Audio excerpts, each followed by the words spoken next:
Sure.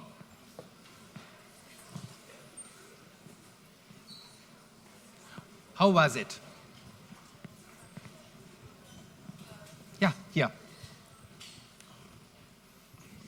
Well, the first speaker basically was just giving a speech without like PowerPoint presentation, so you really had to listen very carefully. What was he doing?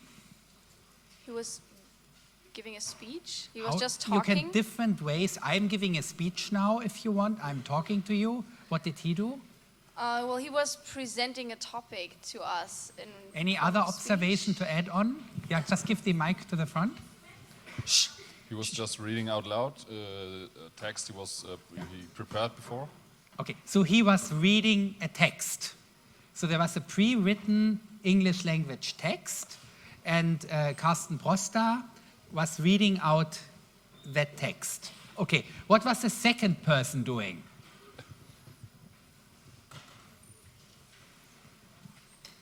Say something, come, you have the mic. Your neighbor? No. What was the second person doing? Come, take it, come. No, one of you, come. What was the second person? Yeah. I think it was. Shh. Yeah. It was really helpful that he included pictures in his PowerPoint presentation, so you could really understand the situation in his country. Yeah. So the second speaker was Bojan from Bulgaria, and what was he doing? He was having a PowerPoint, and what did he do? I think he also addressed to us that maybe we think about being a part of a team helping in a poor country. Okay. Did you get the impression that this is actually probably the most powerful not-for-profit on earth? Did you get that impression? Did you get from his style of presentation and from the way he did you get the impression that he is representing one of the most powerful institutions that we currently have? Probably not. Yeah? Now, this is obviously not an accident.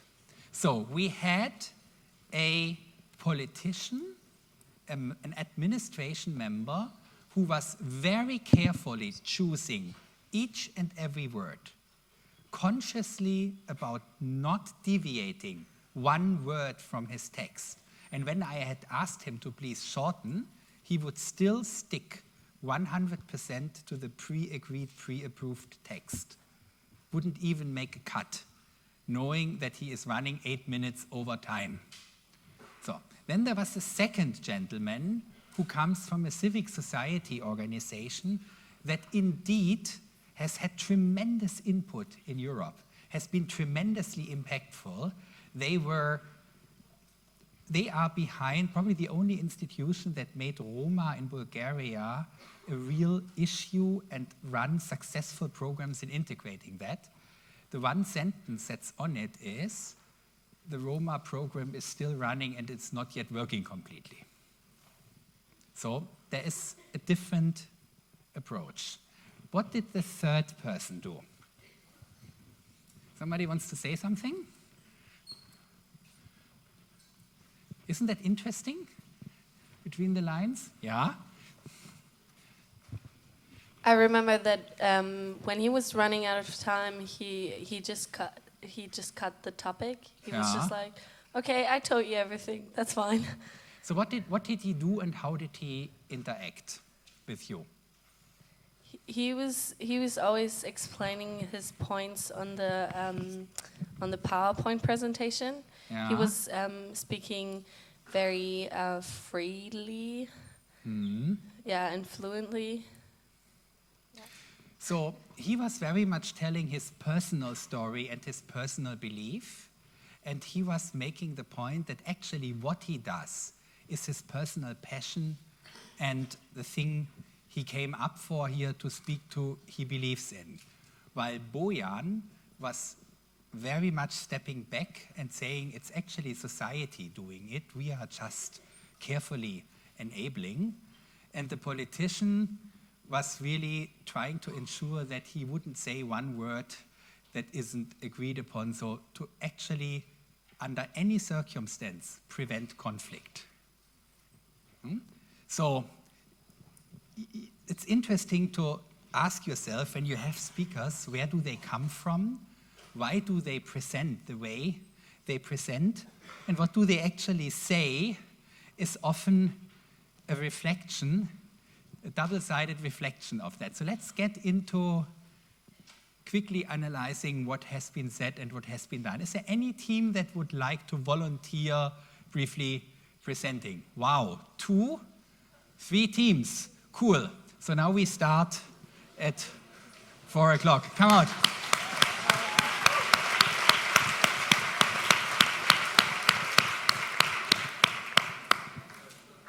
So, who are you? Would you like to have the microphone back? Where are the mics? Microphones? So, one of you please goes to the, makes a clicking. And there's a second mic here. Soll ich anfangen? Yeah, good. So, you are team number? Also nicht überraschen. Okay, HS14.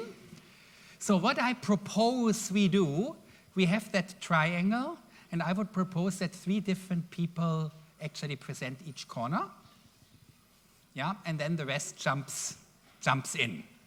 So, carefully, curiously listening. Okay, yeah, I hope we don't really act too wimpy down here. Does anybody know You look just cool. No, it's okay. Does anybody know what wimpy means? I'll give you a little hint.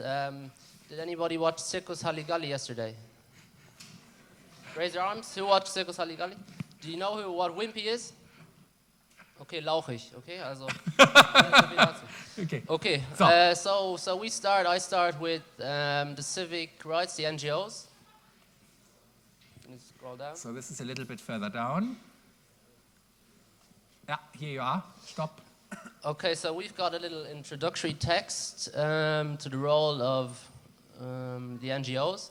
So, first of all, the NGOs are a very valuable tool in our society. That's our conclusion. They focus on diverse subjects to try to achieve their goals and targets. So, for example, in environmental or sportive topics, and so on. As I said, same topics like business and government. They have the same topics like business and government, but just in a different way, because they try to boost the public. So to captivate is like if you watch a movie like Batman and you're really captivated by it, you really just want to go on watching it. And that's what the NGOs try to do. And of course try to interest their supporters or representatives of the NGO. And they do this usually with more passion than the government or than other companies, because they're usually doing this voluntarily. Like if you're in the sports, if you play sports or you're in an environmental group, you do this usually voluntarily. Of course, they try to influence or guide the way of actions of the government. So if the government is on one hand and the NGOs on the other, they try to guide the government through a better way in their side. And they give a platform to solve conflicts for diverse groups, no matter if they're a minority or a majority. So if they're a minority, they still stand behind the minority, the NGO, or if it's a majority, they still do the same there. And the advocacy is like acting in favor of the public interests. That's the main definition, or the role the NGOs play. And the last point there is learning from experiences in other countries and organizations. So, for example, as one guy said, Germany is kind of the barrier for all the other countries. So they look up on Germany and try to do it the same way. Or differently. Or differently, if it's not as good, yeah, of course. And then we have the responsibility of building business innovation. One responsibility is, that's wrong, what is it? Business innovations? It's okay. I'll just go on. Keep going. Make the public aware of issues and problems, of course. To cater or support the people who are not reached by the government. So the NGOs, if somebody doesn't reach you from the government point, NGOs try to do that. And then the last one is they're free of every personal interest, and what generally counts for the NGO is that the common good of the group and not just your personal interest. Okay, cool. Next. Thank you. Next.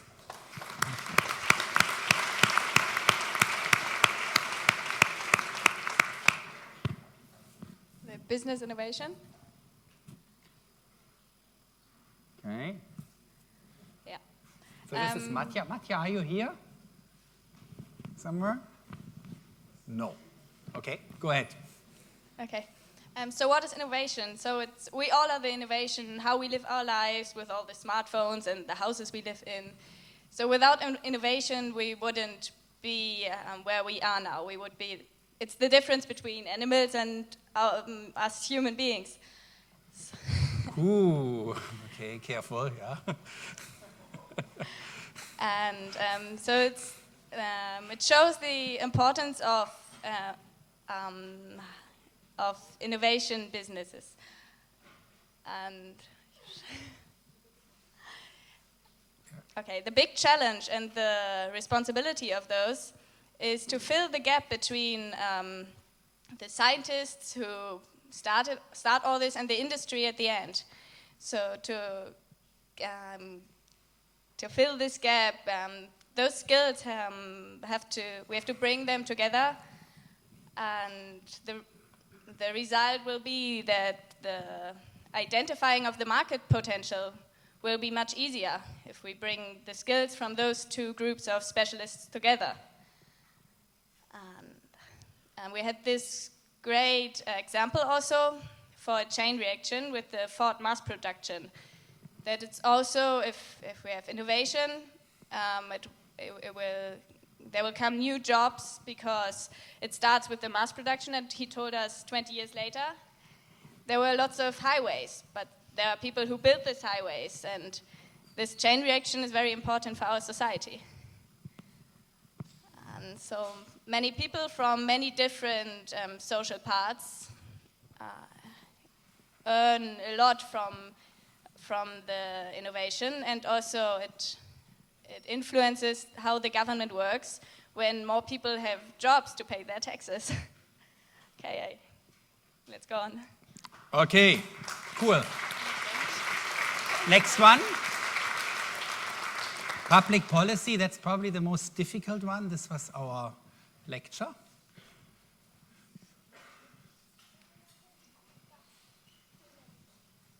Okay, so we continue with the third part of the triangle. Yeah. It was public policy settings. And at first, what is the role of the public policy settings?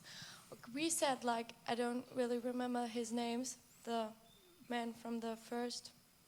Mr. Broster, Carsten Okay. Broster from Mr. Hamburg. Costa, okay, he said we have 4 parts. We have the adaptation, the integration, the latent pattern maintenance, and the goal attainment. And we said, okay, these are the, we have this role, and these are the 4 parts of it. The adaptation, we said, is the including of the reaction that we have upcoming changes in the environment, and that the policy is can react, and so we have adaptation to the problems. Then we have the integration.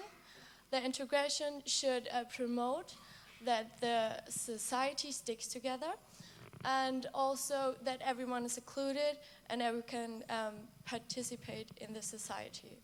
And then we have the third part. It's the latent pattern maintenance, and that says that the system can build and obtain the structures in the society and build values, also new values. And the last point is the goal attainment, and this should define the goals and the targets, and also that they stick together. The second question was, what is the responsibility of the public policy settings? And we said, okay, the main responsibility is that they take care of the common goods and of the citizens, and to make this, they have to need to discuss the problems with with the society, and so there's a transparency, and so we can have encourage public participation. So how is this different from what a civic society is supposed to do? Hold on, keep it, don't give it away, you are still there. How is this different from what civic society is supposed to do?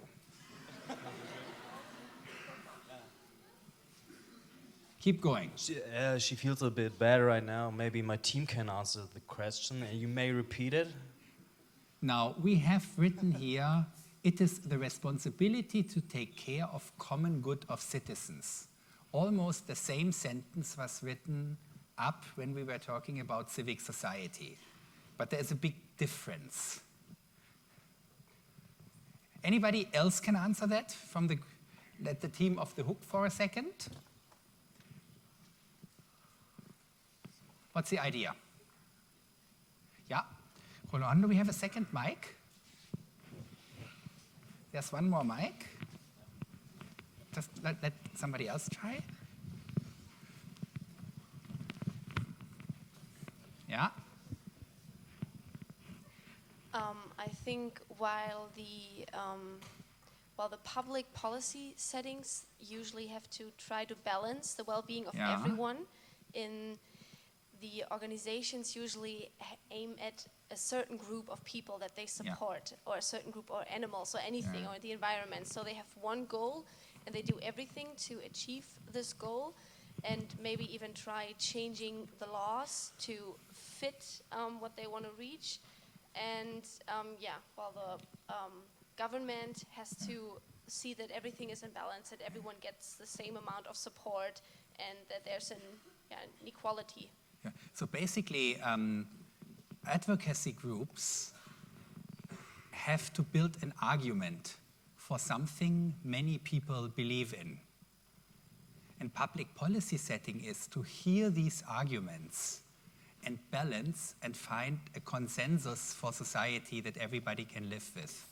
So it's very different, and you need both in order to do that. Now, this was a really cool thing you did, guys. Bravo. Hast du toll gemacht. Danke. Super. So, there was another team of volunteers. This is you guys. Come to the front. And if you could focus on what you did different than these. We keep rolling. You are team number 80? HS 18. Or somebody wants to do it on the computer? Yeah, one person should do it on the computer. It's okay if not.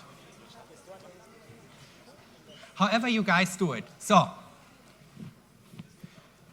do us a favor and tell us what you did differently. Okay, that looks good as well. Yeah, so we did a little bit differently with the structure. So at first, we have the role of the building business innovation, and we thought the sentence he said was very, it had the point in it. So it was the role of building businesses innovation is making money to knowledge and knowledge to money. So they combine innovation with invention.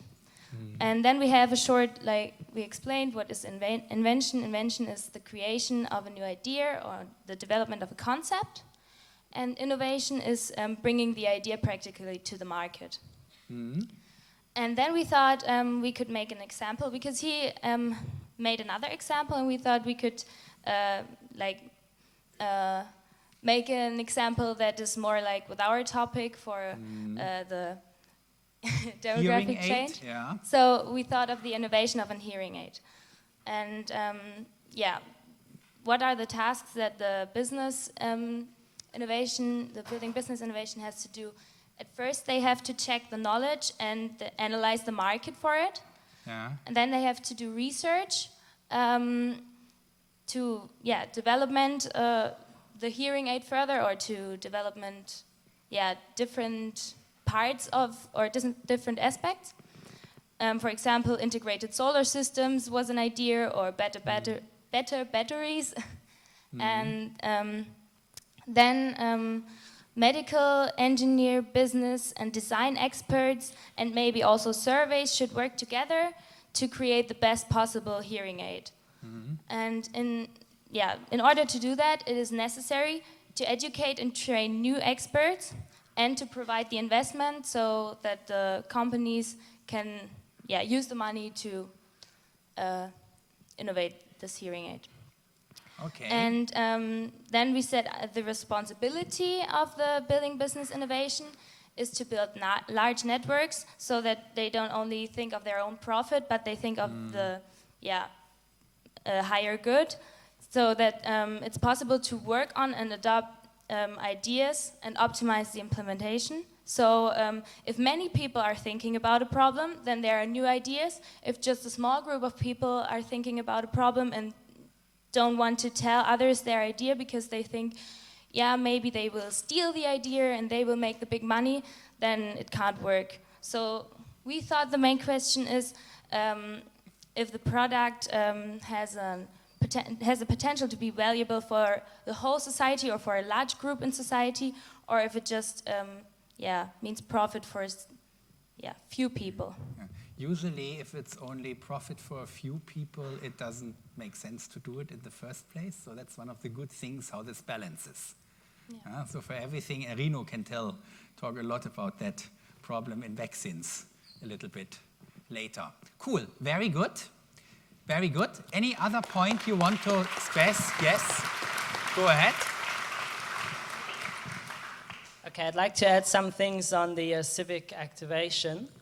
Civic society activation. A lot of things have been said, but we focused on the fact that it was said in, I think, up front in the lecture, that very often the civic society activation is a bit underestimated, but it's actually one of the most important factors or impacts on this whole triangle.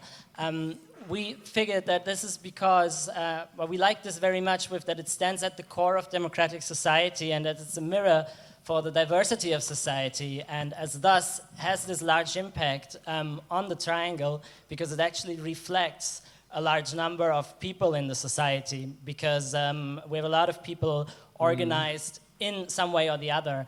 Coming to the responsibilities, we put emphasis on the fact that it is possible to build credibility through speaking on public causes. And we have the example given here of the increase of credibility that environmental groups in general experienced in Japan after the Fukushima, because of the data or because of the work that Greenpeace was doing there. The point with the advocacy in the public interest as a counterweight to private lobbying in the private interest of businesses, where we have an example right now in Germany with the TTIP, where a lot of people get activated and are thus putting a lot of impact on political decision making. And apart from that, if you can scroll up a little bit, also that the NGOs are an important part of, play an important part in providing a kind of international learning platform, because as my colleague already mentioned, it's important that we exchange ideas in large groups of people, and in a business environment, very often people are very sort of private with their own ideas, because of course they want to make profit of their own ideas. They may be not so readily able or willing to share them with others. So this would also be a kind of important function or responsibility that civic society has, this international learning platform, we called it. Yeah, the other things have been said. Super. Thank you very much. These were indeed good points to add. Good job. Thanks. Thank you. I think we skipped the third one. That has been very good. Super.